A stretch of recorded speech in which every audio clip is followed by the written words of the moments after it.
Hey everyone, and welcome back to the channel. Before we dive into today's video, let me ask you something. Have you ever noticed how you feel after a good workout? Maybe you went for a run feeling stressed, but came back feeling like you could conquer the world? Or perhaps you've experienced the opposite. When you're feeling down, the last thing you want to do is exercise, right? Well, what if I told you that this connection between how you move your body and how you feel mentally isn't just in your head? What if I told you that exercise can literally be as effective as medication for treating depression?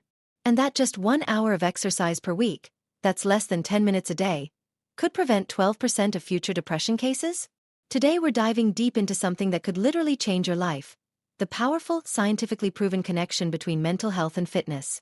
And guys, I'm not talking about some wellness trend here. We're talking about hard science that shows exactly how movement transforms your brain chemistry, your mood, and your entire mental state. By the end of this video, you're going to understand exactly why your brain needs exercise more than you might think, how different types of workouts affect your mental health in different ways, and most importantly, how you can start using this knowledge today, even if you've never exercised before or you're struggling with motivation. And hey, if this video helps you or someone you know, please hit that like button and subscribe for more science-backed wellness content. Your support really helps me continue creating content that can make a real difference in people's lives. The science, 2 to 5:30. So let's start with what's actually happening in your brain when you exercise, because this is where it gets really fascinating. When you start moving, whether that's going for a walk, lifting weights, or dancing in your living room, your brain immediately starts producing what I like to call nature's pharmacy. We're talking about endorphins, which are literally your body's natural painkillers and mood elevators. But that's just the beginning. Your brain also starts pumping out serotonin, that's your happiness chemical, along with dopamine, which controls motivation and reward, and norepinephrine, which helps with focus and attention. It's like your brain is giving you a custom cocktail of feel-good chemicals, and you don't need a prescription for it. But here's where it gets even more incredible. Regular exercise doesn't just give you a temporary mood boost, it actually changes the structure of your brain. Scientists using brain imaging have discovered that people who exercise regularly have larger hippocampus regions. That's the part of your brain responsible for memory and learning. Exercise literally grows your brain. And let's talk about stress for a minute. You know that fight or flight response that kicks in when you're stressed? Exercise actually trains that system to work better. Think of it like this: when you exercise, you're putting your body through controlled stress, and over time, this makes you more resilient to the uncontrolled stress of daily life. Your cortisol levels, that's your main stress hormone, they actually normalize with regular exercise. So you're not just building physical strength, you're building mental resilience. Mental health benefits, 5:30 to 9:30. Now let's talk about what this means for your mental health, because the benefits are honestly mind-blowing. First up, depression and anxiety. And I want to be really clear here, we're not talking about just feeling a little sad or stressed. We're talking about clinical depression and anxiety disorders. Multiple studies have shown that exercise can be as effective as antidepressant medication for treating mild to moderate depression. As effective as medication. That's huge. For anxiety, exercise works in several ways. It burns off that nervous energy that anxiety creates, it teaches your body to better regulate arousal levels, and it gives you a sense of control over your symptoms. I've heard from so many viewers who've told me that their daily walk or workout has become their anxiety management tool. But it's not just about mood disorders. Exercise literally makes you smarter. It increases blood flow to your brain, delivering oxygen and nutrients that improve memory, processing speed, and cognitive flexibility. Students perform better on tests, adults perform better at work, and older adults can actually prevent cognitive decline and reduce dementia risk. And sleep? Oh my goodness, sleep. If you struggle with falling asleep or staying asleep, exercise can be a game changer. It helps regulate your circadian rhythm, reduces the time it takes to fall asleep, and improves the quality of your sleep. And better sleep means better emotional regulation, less stress, and improved mental clarity the next day. Finally, let's talk about confidence and self-esteem. There's something powerful that happens when you commit to moving your body regularly. You start proving to yourself that you can set goals and achieve them. You get stronger, more coordinated, more capable. And this confidence doesn't just stay in the gym. It spreads to every area of your life. Types of exercise, 9:30 to 1300 hours. So now you're probably wondering, what type of exercise should I be doing for mental health? The good news is, Almost any movement can help, but different types do have different benefits. Let's start with cardio: running, cycling, swimming, dancing. These are your endorphin powerhouses. That runner's high you've heard about? That's real, and it comes from the flood of feel-good chemicals that cardio exercise releases. The rhythmic nature of many cardio activities can also be meditative, helping quiet anxious thoughts. But don't sleep on strength training. Lifting weights isn't just about building muscle. It's about building mental resilience. There's something incredibly empowering about progressively getting stronger. Plus, the focus concentration that weightlifting requires can serve as a form of moving meditation, keeping you present and connected to your body. Now, mind-body exercises like yoga, tai chi, and Pilates. These are special because they combine physical movement with mental focus and breathwork. Yoga, in particular, has been extensively studied for mental health. Regular yoga practice reduces cortisol levels, decreases inflammation, and improves symptoms of depression, anxiety, and even PTSD.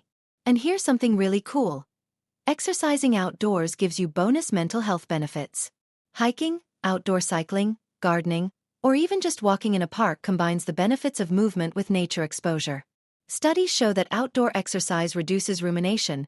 That's when your brain gets stuck in negative thought loops, more effectively than the same exercise done indoors.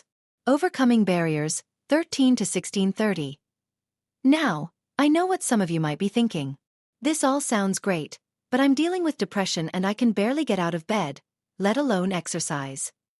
Or maybe you're thinking, I don't have time for the gym, or I'm not fit enough to start exercising. Let me address these barriers head-on, because they're real, and they're valid. If you're dealing with depression or anxiety, the idea of exercising can feel overwhelming. Here's the thing: you don't need to start with an hour at the gym. Start with 5 minutes. Seriously, 5 minutes of walking or gentle stretching can begin to shift your brain chemistry. Set micro goals and celebrate every small victory. The goal isn't perfection. It's progress. Don't have time? I get it. But here's the truth. You don't need huge time commitments. High-intensity interval training can give you significant mental health benefits in just 10 to 15 minutes. Or try incorporating movement into activities you're already doing. Take the stairs, park further away, do some stretches while watching TV, have walking meetings for phone calls. Think you're not fit enough? Listen, fitness is not a prerequisite for starting fitness. Everyone starts somewhere. Chair exercises, water aerobics, gentle yoga, or even breathing exercises with small movements can provide mental health benefits. The key is working within your current capabilities and building from there. And if you have physical limitations or health concerns, work with your healthcare provider to find activities that are safe and appropriate for you. Almost everyone can find some form of beneficial movement. Building your routine, 16:30 to 19:30. So how do you build a sustainable exercise routine for mental health? Here are my top strategies. First, focus on consistency over intensity. It's better to do 15 minutes of gentle exercise every day than to do one intense 2-hour workout per week. Your brain benefits from regular, consistent movement. Set process goals, not outcome goals. Instead of, I want to lose 20 pounds, try, I want to move my body for 20 minutes, 3 times this week. Process goals are within your control and feel less overwhelming. Find activities you actually enjoy. The best exercise routine is one you look forward to, not one you dread. Maybe that's dancing, hiking, swimming, martial arts, or playing with your kids at the park. Experiment until you find what feels good. Track your mood and energy alongside your physical activity. This helps you see the mental health benefits of exercise, which can be incredibly motivating, especially when physical changes aren't immediately visible. Consider the social aspect. Group fitness classes, walking groups, or team sports provide additional mental health benefits through social connection. But if you prefer solitude, that's great too. Solo activities can provide valuable alone time for mental processing. And build a support system. Whether that's a workout buddy, a trainer who understands mental health, or an online community, having support significantly increases your chances of sticking with your routine. Professional support, 19:30 to 21:30. Now, I want to be really clear about something important. While exercise is an incredibly powerful tool for mental health, it's not a cure-all, and it shouldn't be your only tool if you're dealing with serious mental health challenges. If you're experiencing severe depression, anxiety, suicidal thoughts, or other serious mental health symptoms, please seek professional help. Exercise should enhance, not replace, appropriate mental health care. The best approach is often integrative, combining exercise with therapy, and when appropriate, medication. Many mental health professionals are now incorporating movement and exercise recommendations into their treatment plans. Some therapists even do walk and talk sessions. Exercise gives you an additional coping strategy, a way to actively participate in your mental health care, and it can enhance the effectiveness of other treatments. But it's one tool in your mental health toolkit, not the only tool.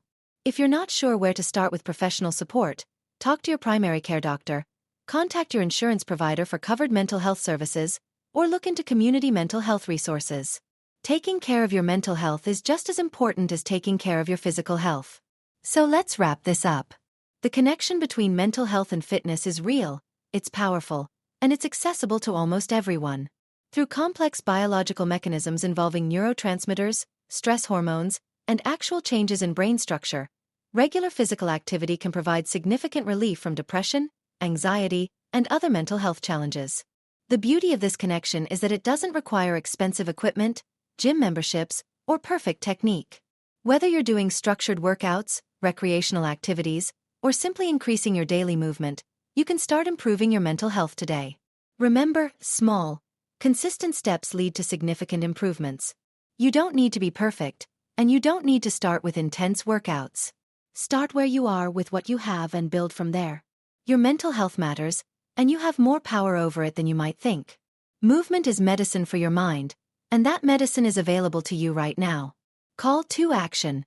2330 to 2400 hours 30. So here's what I want you to do. First, if this video was helpful, please give it a thumbs up and subscribe for more science-backed wellness content. It really helps me reach more people who might benefit from this information.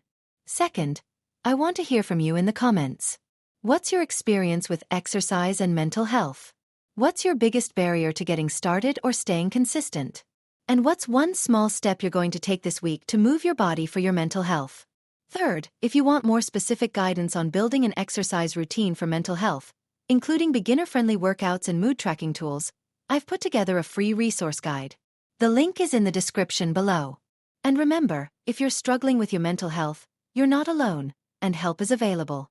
The resources for mental health support are also linked in the description. Thank you so much for watching, and I'll see you in the next video. Take care of yourselves, and remember, every step counts, literally and figuratively.